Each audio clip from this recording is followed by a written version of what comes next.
Youth Maharashtra, महाराष्ट्राचा बुलंद आवाज।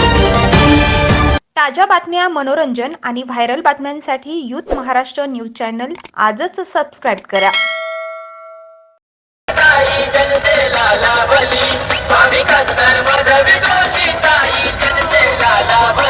पनवेल येथे दिनांक 5 मे 2024 रोजी वंचित बहुजन आघाडीच्या मावळ मतदारसंघ उमेदवार सौ माधवीताई नरेश जोशी यांच्या प्रचार रॅलीची सुरुवात डॉक्टर बाबासाहेब आंबेडकर आणि छत्रपती शिवाजी महाराज या महापुरुषांना वंदन करून करण्यात आली।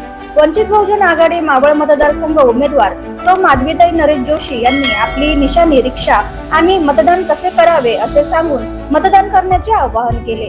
तसेच आमची लढाई संविधान वाचवण्यासाठी आणि सर्वसामान्य जनतेचे प्रश्न सोडवण्यासाठी असल्याचे प्रतिपादन सौ माधवीताई नरेश जोशी यांनी यावेळी केले।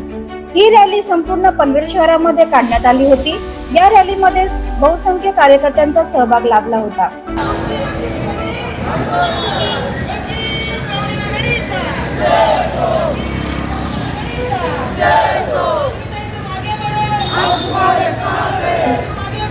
जय भीम, जय शिवराय।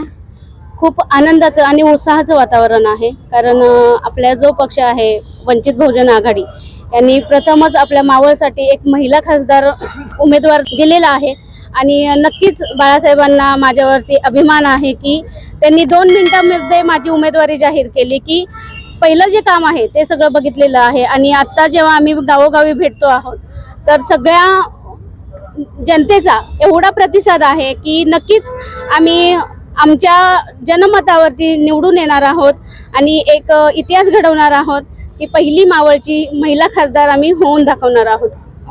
लोकशाही आहे, त्याच्यामुळे सगळ्यांना अधिकार आहे आणि आमच्या पुढे कोण आहे किंवा आमच्या पाठी कोण आहे याचा आम्ही कधीच विचार केलेला नाहीये। आमची जी लढाई आहे ती संविधान वाचवण्यासाठी आहे आणि जनतेचे प्रश्न सोडवण्यासाठी आहे। हेच खूप प्रतिसाद मिळाला आहे आणि याची चर्चा सगळीकडे चालूच आहे आणि त्याच्यामध्ये महिला, युवा वर्ग यांनी खूप चांगल्या प्रकारे आम्हाला प्रतिसाद दिलेला आहे। देहू रोड पासून आम्ही धम्मभूमीच्या इथून आम्ही सुरुवात केलेली आहे। आम्ही डॉक्टर बाबासाहेब आंबेडकरांच्या इथे जाऊन दर्शन घेतलेलं आहे आणि तिथे जाऊन आम्हाला एक 1000 पटीने शक्ती मिळाल्यासारखं झालेलं आहे।